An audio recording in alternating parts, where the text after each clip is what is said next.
James Walker woke up early on that Tuesday morning, as he always did. The soft glow of the sunrise filtered through the blinds, casting a gentle light across his bedroom. He stretched his arms above his head, feeling the familiar ache of sleep leaving his bones, and sighed with satisfaction. It was the kind of morning that felt peaceful, uninterrupted, calm. He could hear the faint sound of his wife Maria preparing breakfast downstairs. Their two young kids, Kai and Lila, would be up soon, their little feet pattering on the wooden floor as they rushed toward the kitchen for their morning meal. Life was simple for James. He had a steady job, a loving family, and a quiet existence in the small town of Oak Ridge. Situated about an hour's drive from the bustling city, Oak Ridge was one of those towns where everyone knew everyone else. The streets were lined with old trees, their branches arching over the sidewalks, and the houses were modest, mostly one-story ranch-style homes with manicured lawns. It wasn't much, but it was enough. Oak Ridge felt like the kind of place where things moved at a slower pace, a place that could shelter you from the weight of the world. James had grown up here, and despite the occasional murmurs about how things could be better, he never once thought about leaving. He loved the quiet rhythm of life in this town. There was a sense of belonging, of familiarity, that provided comfort in every corner. After a quick breakfast with his family, James kissed Maria goodbye and grabbed his worn briefcase. He checked the clock. The town's small public library, where he worked as a federal inspector overseeing a range of public service compliance, wouldn't open until 9, but he liked to get there early. The library was a small part of a larger system that ensured federal standards were being followed in various local and governmental agencies. It wasn't glamorous work, but it paid the bills and allowed him to be home every night for dinner with his kids. His work was important in the grand scheme of things, though he didn't often talk about it. In a small town like Oak Ridge, people didn't always appreciate what he did, or maybe they didn't understand it. But it was enough for him. As he drove through the quiet streets of Oak Ridge, James's thoughts drifted to his kids. Kai, his 7-year-old son, was already talking about his school project on the solar system. Lila, just 4 years old, had an endless fascination with animals and loved to tell stories about the imaginary creatures she'd invented. James had always been a family man. Maria had changed his life in ways he never could have imagined. The two of them had met at Oak Ridge High, where they had both been part of the graduating class. Over the years, they'd built a comfortable life, one rooted in simple pleasures. After his parents had passed when he was younger, James had held on to family values with a fierceness that would have seemed old-fashioned to some but felt absolutely essential to him. Pulling into the library parking lot, James greeted the familiar faces of the staff as they arrived, all nodding or smiling in recognition. The library was small, but it had a dedicated staff, and it played an important role in the town's sense of identity. To the outside world, Oak Ridge might have seemed like a sleepy town with nothing much going on. But to those who lived there, it was a place where everyone had a role to play, no matter how small or large. James had been in Oak Ridge long enough to understand the dynamics of the place, the politics of local law enforcement, the tight-knit community that kept to its own, and the unspoken rules that governed daily life. The town was divided in some ways, yet it had always found a way to function. Some of the town's older residents often spoke of how it used to be, a time when Oak Ridge was just a quiet, farming community, where neighbors helped one another and crime was something you only heard about on the news. But things had changed. Slowly, but surely, tensions had risen.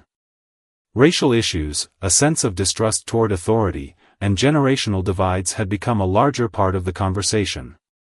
Still, most people went about their business, hoping for peace and hoping the problems that existed elsewhere wouldn't find their way into their little corner of the world. James wasn't naive enough to believe that Oak Ridge was perfect.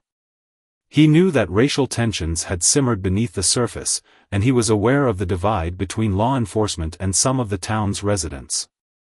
It wasn't something people talked about openly, but it lingered in the background. Oak Ridge had its own share of problems, though they were often dealt with quietly. That's how life had always been here. Things were handled with as little disruption as possible, just enough to maintain the peace.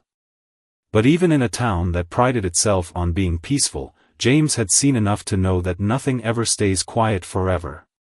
James spent his morning working through paperwork, checking on compliance forms, and meeting with local officials.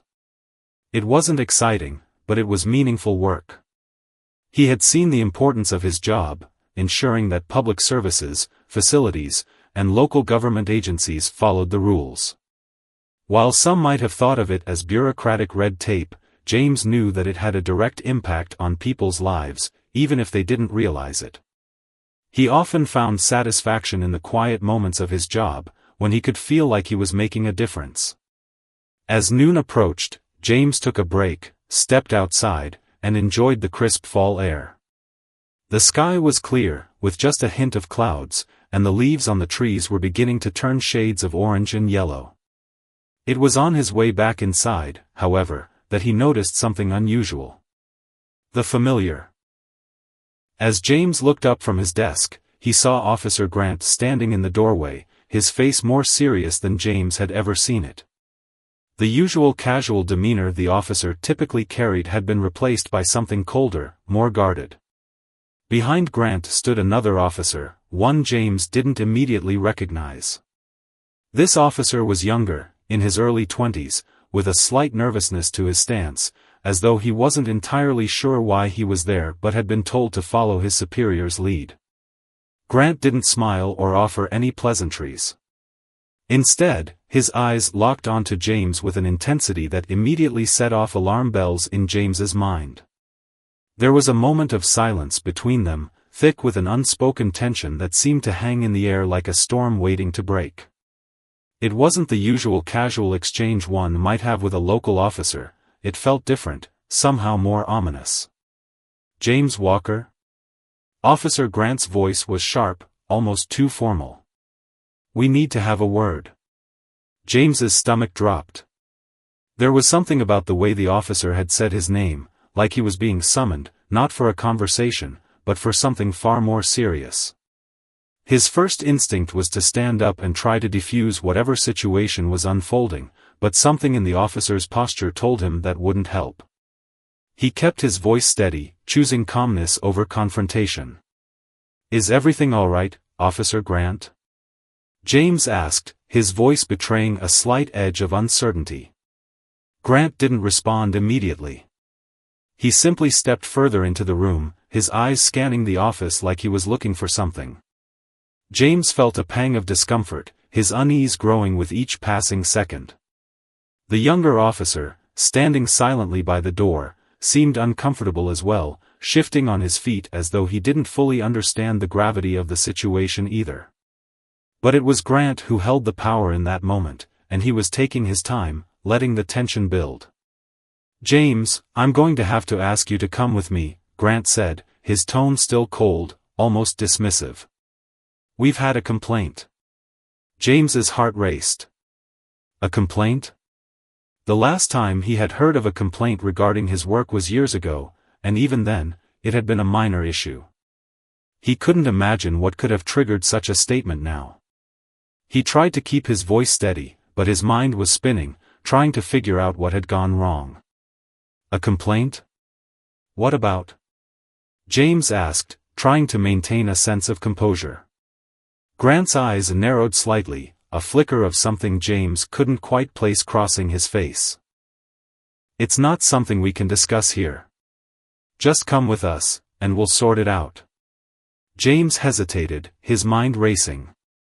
The idea of being taken out of the library, of being questioned like this, was unsettling. He had no idea what was going on, but he knew that the way Grant was acting, his cold, almost accusatory tone, wasn't right. Something about the whole situation felt like it was spiraling out of control, and James had no idea how to stop it. "Officer, I don't understand," James said, trying to make sense of the situation. "What's going on? Why do you need to take me anywhere?" Grant's jaw tightened as he took a step closer to James's desk. "It's not up for discussion, James. We're taking you in for questioning." It's a simple matter, just come with us, and it'll all be sorted. James looked around, his mind working overtime. The room suddenly felt smaller, the walls pressing in on him. The young officer by the door took a small step forward, his hands twitching by his sides as though he didn't quite know how to react. James's eyes briefly met his, but there was nothing there, just uncertainty. That made him feel even more on edge. What was happening? Why was Grant acting this way? Was this some sort of mistake? For a moment, James considered refusing. He thought about staying right there at his desk and demanding an explanation, but he knew that could escalate things in a way he didn't want. Officer Grant was no rookie, and there was an authority about him that made James think twice. Something was wrong, but James couldn't figure out what. His instincts told him to remain calm and not to make things worse, so he stood up slowly, his movements deliberate as he grabbed his jacket off the back of his chair. He wasn't going to make a scene, not yet. As he turned toward the door, Grant followed close behind, the other officer trailing a step behind him. The walk to the police car felt surreal, as though the world around James had shifted into something unfamiliar. His feet seemed to move without his control, his mind still trying to process what was happening. Oakridge wasn't a place where people got arrested without reason, at least not for something as simple as a complaint. The whole thing felt off. They reached the police cruiser, and Grant motioned for James to get in the back seat. James hesitated, looking at the officer for any sign of explanation, but Grant's face remained impassive, unreadable. Finally, with a reluctant sigh, James slid into the back of the car, the door closing behind him with a finality that sent a chill down his spine. The younger officer took a seat in the front, still silent, while Grant slid into the driver's seat. The car started with a low rumble, and James glanced out of the window, watching as Oakridge's familiar streets began to blur by. The trip felt endless, every turn taking him farther from the town he knew so well. He glanced at Grant in the rearview mirror. James felt a cold rush of dread flood his chest as the older officer's words sank in. "You're not just James Walker, are you?" The sentence hung in the air, reverberating with an intensity that sent shivers down his spine. His heart rate picked up, and he could feel the weight of the moment pressing down on him. What did they know? How could they possibly know anything about him that he hadn't already shared with them? He stared across the table at Officer Grant, who had remained silent, his gaze unwavering. The other two officers, still standing in the corner, watched him intently, their expressions unreadable. James shifted in his seat, trying to find his voice, but it felt like a lump had formed in his throat, rendering him mute. "You're mistaken," James managed to say, his voice shaky. "I don't know what you're talking about. I'm just the library inspector. I've worked in Oakridge for years." The older officer exchanged a glance with his partner, their eyes flickering with something that James couldn't quite place. They seemed to be waiting for something, some sort of response, some piece of information that would help them make sense of whatever was going on. But James had no answers to give them. He had no idea why he was sitting in this interrogation room, being treated like a criminal, especially with no clear explanation. Grant leaned forward slightly, his posture rigid. "James, I need you to understand that what we're dealing with here is much bigger than anything you've ever been involved in." His voice was calm but edged with something more. Was it frustration? Impatience? James couldn't tell. James blinked, trying to grasp the weight of the situation. What did Grant mean? Bigger than anything I've ever been involved in? What could possibly be so important? He had always been a simple man, a man who showed up to work every day, did his job, and went home to his family. His life wasn't a web of secrets or shadows, it was mundane, ordinary, even boring at times. But here he was, in an interrogation room, being told that there was something bigger than him at play. The whole thing felt like a bad dream, and James desperately wanted to wake up. "James," Grant said again, his voice firm, "you're not just any federal inspector.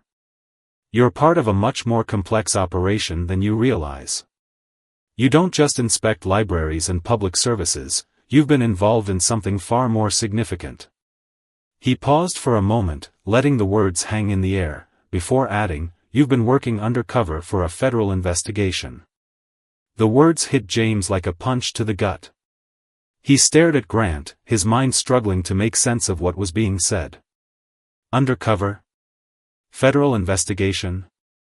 There was no way. This was a mistake. This had to be a mistake. James began, but the words didn't come out right. He tried again, his voice a mixture of confusion and disbelief. "I'm not." "What do you mean, undercover?" "I don't know what you're talking about." The older officer standing by the door stepped forward, his eyes cold and calculating. "You were never just the library inspector, James. Your role has always been far more significant. For the past few months, you've been gathering intel, tracking down corruption in our local systems, even inside the police force. What you didn't know was that we were keeping an eye on you, too.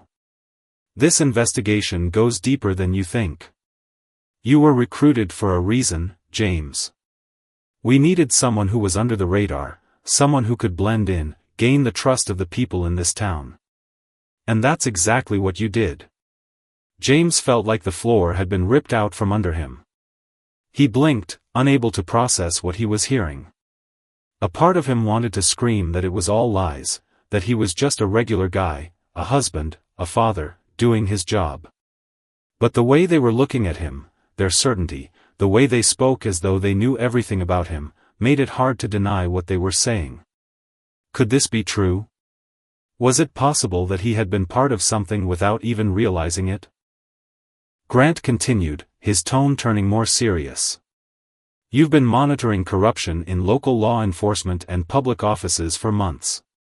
Everything you've seen, everything you've reported, has been part of an ongoing investigation into a criminal network that's been operating right under our noses.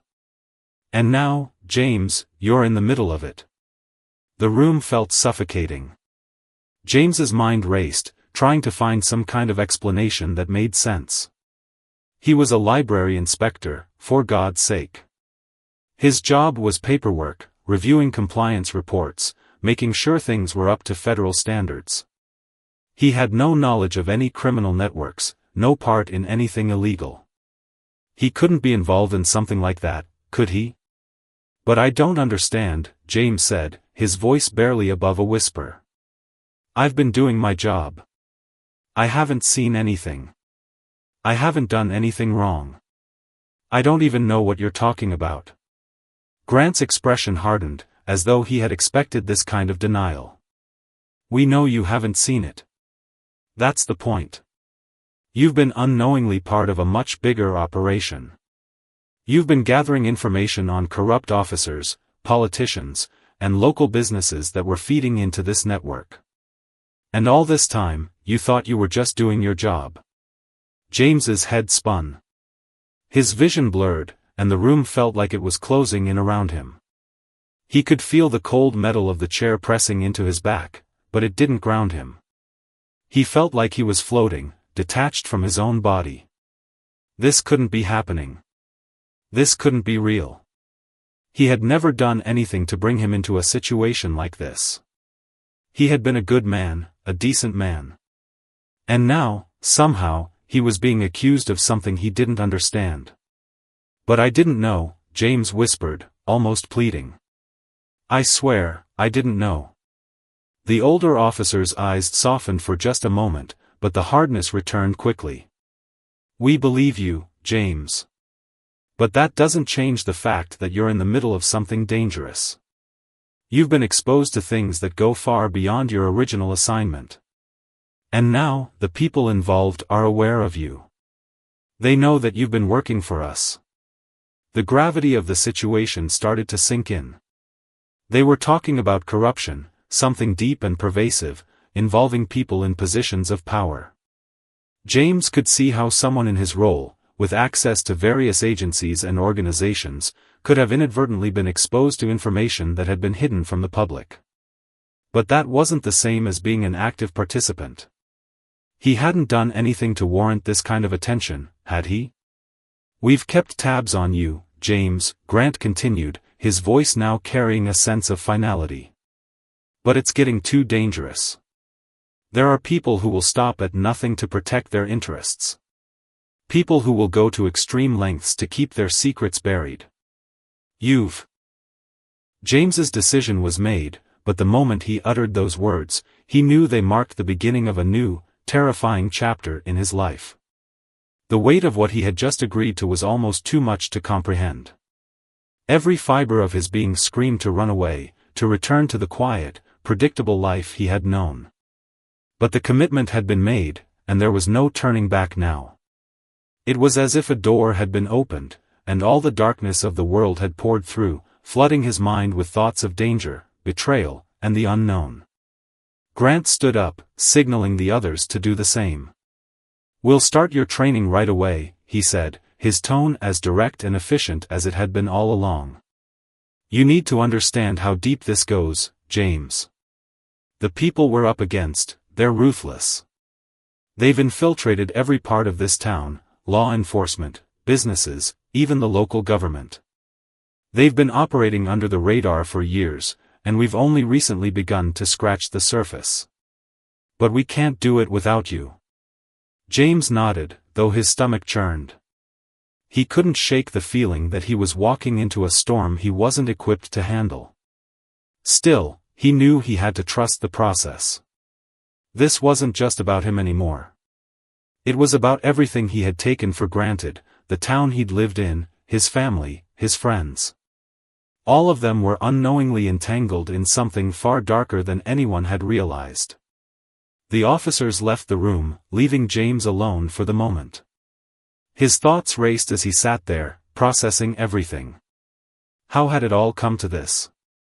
He had simply been doing his job, showing up every day, doing inspections, filing reports.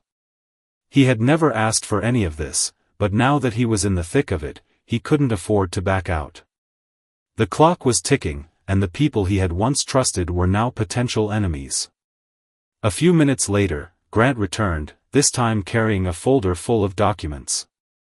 He placed it on the table in front of James and sat across from him. "This is the first part of your briefing. It'll give you an idea of what you're dealing with. The names in these files are people you'll need to be wary of. Some of them are in positions of power, others are just operatives in the network. But you'll need to learn everything you can about them." James opened the folder slowly, his hands trembling as he leafed through the papers. Each page seemed to add another layer of complexity to the situation. Photos, names, connections, it was all starting to form a picture, but it was a picture he didn't want to see. There were local politicians, high-ranking officers, business owners, even people in the education system, people he had known or had worked with. Some of the names were familiar, others completely unknown. The connections were baffling, and he could feel the puzzle pieces starting to snap together, each one revealing a layer of corruption deeper than the last. Grant watched him closely, his eyes unreadable. "These people are dangerous, James," he said quietly. "They'll do anything to protect themselves, and anyone who gets in their way is a liability. Including you. If they find out what we're doing, if they find out you're involved in this investigation, your life is forfeit." James felt a chill run through him. The weight of Grant's words was suffocating. His mind raced as he tried to imagine what would happen if the network found out about him. The people in these files weren't just petty criminals, they were powerful individuals who had carefully built their empire, piece by piece, over the years. And now James was standing in the middle of it, thrust into a world of deception, manipulation, and violence that he had never imagined. The next few days were a blur of information. James was given crash courses in surveillance, covert communication, and the intricacies of the network he was about to infiltrate. He was taught how to read body language, how to blend in, how to lie convincingly. He learned about the various methods the criminals used to hide their tracks: dirty money, fake identities, coded messages. It was overwhelming, to say the least. Each piece of training felt like another layer of armor, but it also left him feeling more vulnerable. The more he learned, the more he realized how much he didn't know. He had stepped into a world where trust was a luxury he couldn't afford, where even the slightest misstep could cost him everything. The hardest part of the training was learning how to think like them. James had always prided himself on being a man of integrity, someone who stood by what was right, even when it was difficult. But now he was being asked to operate in a world where those values didn't exist. The very idea of manipulating people, of playing games with their lives for the sake of information, made his stomach turn. But the reality was clear: if he didn't play the game, if he didn't learn to be part of their world, he wouldn't survive. By the end of the week, James was ready to make his first move. The next step was to get close to the people in the network without them suspecting anything. He had been given a cover identity, a low-level contractor working for a local construction firm. It wasn't glamorous, but it was a believable role, one that would allow him to move in and out of the circles he needed to infiltrate without raising suspicion. His first task was simple: attend a few meetings, observe the people involved, and report back. It wasn't much, but it was a start. The first meeting he attended was at a local cafe, a neutral location that seemed to be a favorite spot for members of the network. James sat at a corner table, watching the interactions with a level of scrutiny he had never used before.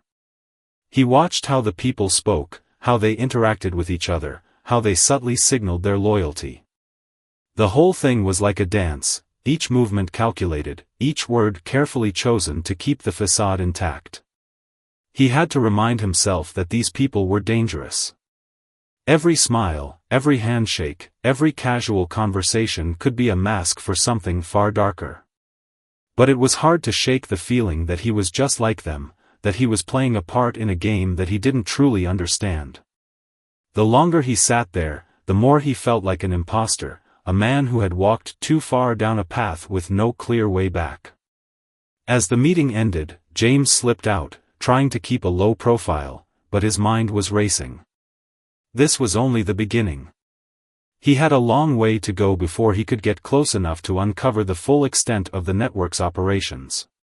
But every step forward made him feel more trapped. The deeper he went, the harder it would be to keep his cover intact, the harder it would be to know who he could trust, and the harder it would be to escape when it all came crashing down. But it was more than he had known the day before. He was making progress, albeit slowly. But as he looked out the window, staring at the dim streetlights below, a sense of unease settled in his chest. He had crossed a line. There was no going back now. And the more he learned, the more dangerous it would become. He could feel the eyes of the network watching him, even though he didn't know where they were. The tension in his chest tightened. In a world built on lies and shadows, trust was a rare commodity, and James knew that he couldn't afford to trust anyone, not even himself. When he returned to his safe house later that evening, he sat down and reviewed the notes he had taken during the meeting.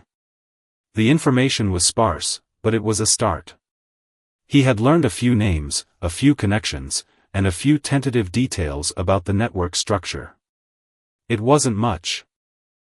As the days passed, James began to feel the weight of his new reality sinking deeper into his bones. Every moment of his waking life was now consumed with the delicate balancing act he had to perform, pretending to be someone he wasn't, moving through a world that was foreign to him, and hoping he wouldn't slip up.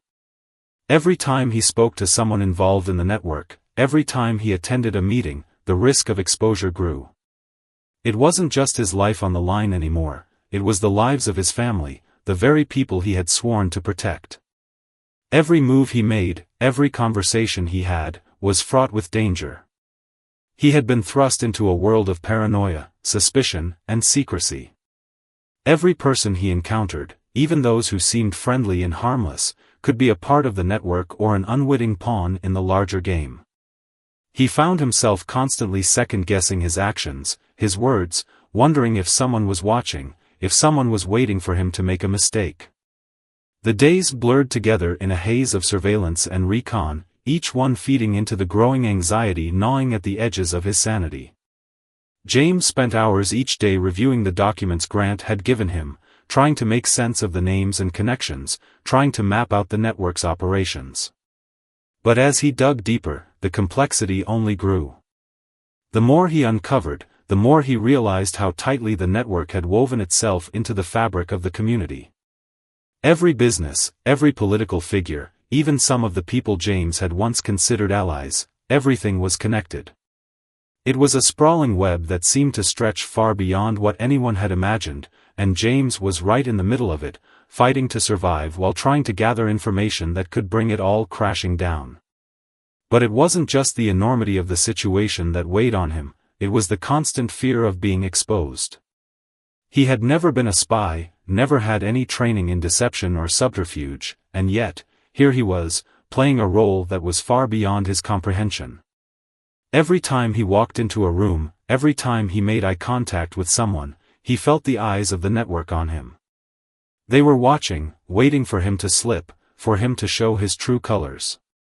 And if they did, he wouldn't just be out of a job, he'd be a dead man. As if the pressure wasn't enough, the people in his life were starting to notice that something was off. His wife, Angela, had become increasingly concerned. She had always known James as the steady, dependable man who never left a task unfinished, who always came home on time, who always put family first. But lately, he was distant, unfocused, distracted. He would come home late, his eyes hollow with exhaustion, his mind clearly somewhere else. There was an unease between them now, a space that hadn't existed before. Angela knew that something was wrong, but she couldn't put her finger on it. James had never been one to share his troubles, and the weight of what he was carrying was too heavy to let anyone in. But the strain wasn't limited to his home life. The further James got into the investigation, the more he began to question everything he thought he knew about his own town. The lines between right and wrong had blurred so completely that he no longer knew who the good guys were. The network had poisoned everything.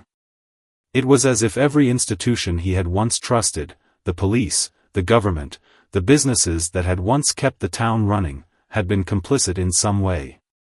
They were all part of the same corrupt system, a system that had flourished for years, hidden in plain sight. The more he uncovered, the more his sense of disillusionment grew. He was no longer sure who to trust, and worse yet, he wasn't sure if anyone could be trusted. Every conversation was a potential threat, every smile a mask, every handshake a calculated move. The people in this world were professionals, they knew how to conceal their true intentions, how to play the game without ever revealing their hand. They were like shadows, moving unnoticed in the corners of the room, always watching, always calculating.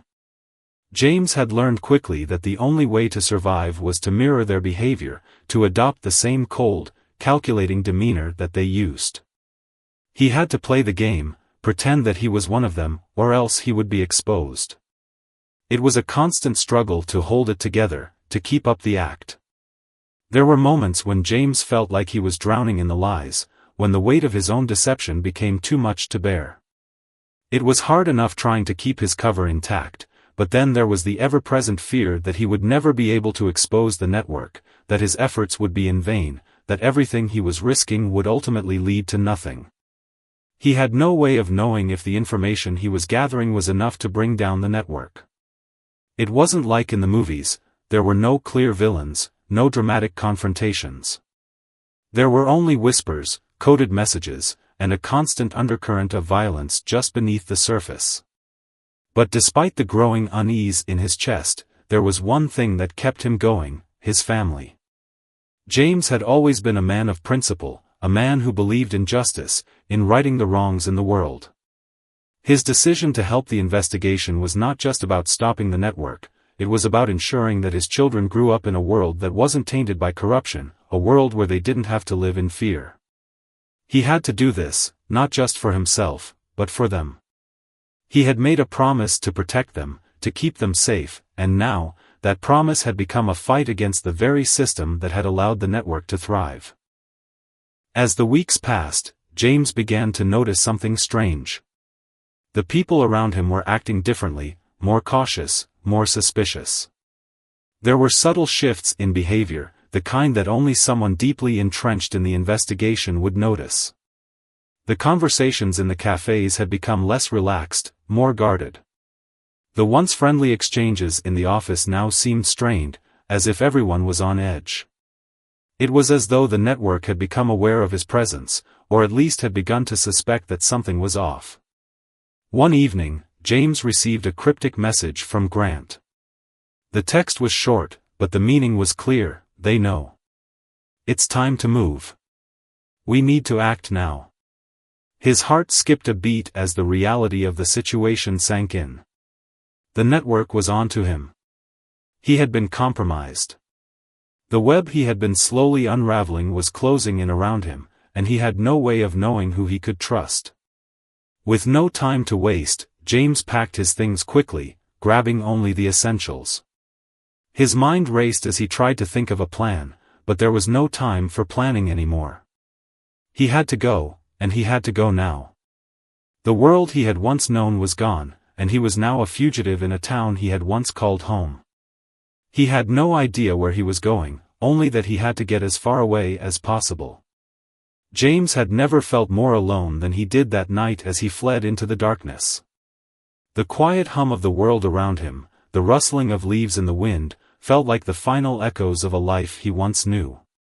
The town he had called home for so many years was now a distant memory, a place filled with shadows and threats. Every corner he turned, every step he took, he felt as if the entire world was watching him, waiting for him to make a mistake. His heart raced, not just from the fear of being caught, but from the crushing weight of knowing that his family was still in the crosshairs. He had no idea where he was going, but he knew he had to get as far away from the people who had betrayed him as possible. As he stepped into the night, the weight of his decision pressed down on him like an anchor. He had crossed a line, and there was no going back. The path ahead was uncertain, filled with danger, but there was no other choice. He had to finish what he had started, even if it meant risking everything. Because in this game, the stakes weren't just about survival, they were about justice. And if he had to sacrifice everything to see it done, then so be it. As he drove through the empty streets, he couldn't help but replay the last few months in his mind, trying to piece together the moments when everything had gone wrong. It had started so simply, just a routine inspection, a few strange conversations. He had never imagined that it would spiral into something so far-reaching, so dangerous. The network had always been there, a quiet force operating behind the scenes, and he had unknowingly walked straight into it. He had been naive, thinking that he could simply do his job, uncover the truth, and walk away. But nothing about this had been simple, and now he was paying the price. The road stretched out before him, an endless ribbon of asphalt that seemed to go on forever. There were no signs of life, no lights in the distance, just the oppressive silence that surrounded him. His phone buzzed in his pocket, and for a moment, his heart stopped. It was Grant. "James, we need to talk," the message read. "Meet me at the usual spot. Trust no one." The usual spot. James knew exactly where that was, an old diner on the outskirts of town, a place where he and Grant had met several times during the investigation.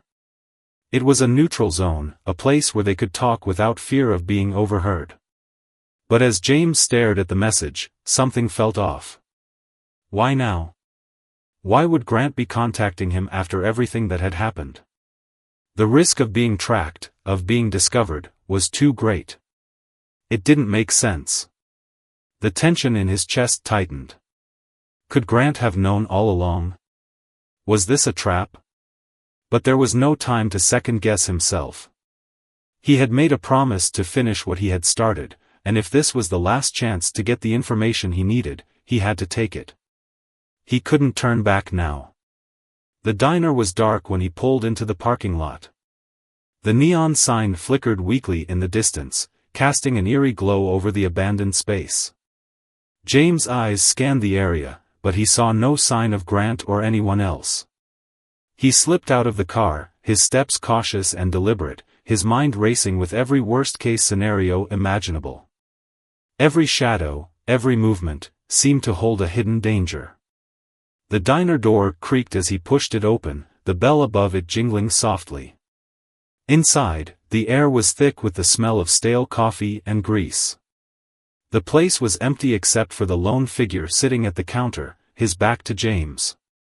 It was Grant. He was slumped over a cup of coffee, his face obscured by the brim of his hat. James hesitated for a moment, wondering if this was a trick. But something about the way Grant sat there, his shoulders hunched, his posture defeated, told him that this wasn't a trap. Grant wasn't the kind of person to make a spectacle of himself. He was a man who had always operated in the shadows. James slid onto the stool beside him, his eyes narrowing as he studied his former mentor. Grant's face was drawn, his once steady demeanor now replaced by a weariness that James had never seen before. "You made it," Grant said without looking up, his voice raspy. "I wasn't sure you would. Things have changed. They're on to us, James. You're not the only one they're watching now." James felt a cold chill race down his spine. "What do you mean? Who's watching?" Grant finally turned to face him, his eyes bloodshot and heavy. "We've been compromised. They know about the investigation, and they've already started cleaning up their tracks. I've been trying to reach out to you, but it's getting harder to keep our communications secure. They have eyes everywhere. They've been watching me, watching you. The moment you stepped into this, you became a target." James clenched his fists. The realization that everything he had done had been for nothing gnawed at him. He had risked everything, his career, his family, his safety, only to end up as one more pawn in a game he had never fully understood. "How much time do we have?" Grant's lips twisted into a bitter smile. "Not much. They've already started moving against us. The network is closing in. There's no way to fight it from the inside anymore. The only way out is to burn everything down, but we can't just give up," James said, his voice sharp with determination. "There has to be something we can do. We can't let them win." Grant sighed and ran a hand through his disheveled hair. "You're right, but it's not going to be easy. We've already lost so much. I don't know how much longer I can keep you safe. If they know about me, they know about you. You need to get out of here. Now. Before it's too late." James looked around the diner, his heart pounding in his chest. This was it. The final crossroads. Everything he had worked for, everything he had fought for, came down to this one moment. He could leave, he could run and disappear, start over somewhere else, far from the danger. But was that really an option? Could he live with himself knowing he had abandoned his town, his family, his principles? The answer came to him in a flash. He couldn't walk away. Not now. Not when he was so close. He had to finish what he had started, even if it meant risking everything. "I'm not leaving," James said firmly. "You said they're closing in on us. What's our next move? Even then, it's not guaranteed." James's mind raced, and for the first time, he allowed himself to feel the full weight of what was happening. There was no easy way out. There were no guarantees. He had been so focused on taking down the network that he had forgotten the harsh reality: power like theirs couldn't be undone with a few pieces of evidence. It was a system, a machine that had been running for years. And he was just one man with a fleeting window of opportunity to stop it before it crushed everyone he cared about.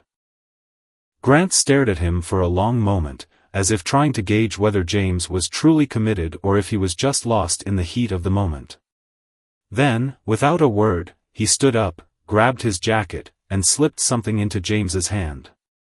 "This is the last chance you're going to get," Grant said quietly. "Take this. It's a list. Names, locations, everything you need to bring them down. But be careful, if they find out you have this, it's over." You're going to have to make some hard choices, James. There's no going back. James looked at the slip of paper in his hand, the names written on it, names of people he had once trusted, people who were now part of a corrupt system. His heart sank. This was it. The endgame. He could feel the pressure mounting, the final pieces of the puzzle sliding into place. But the question still lingered in his mind: was he ready to face what would come next? The decision had already been made. He had no other choice now. It was time to fight back.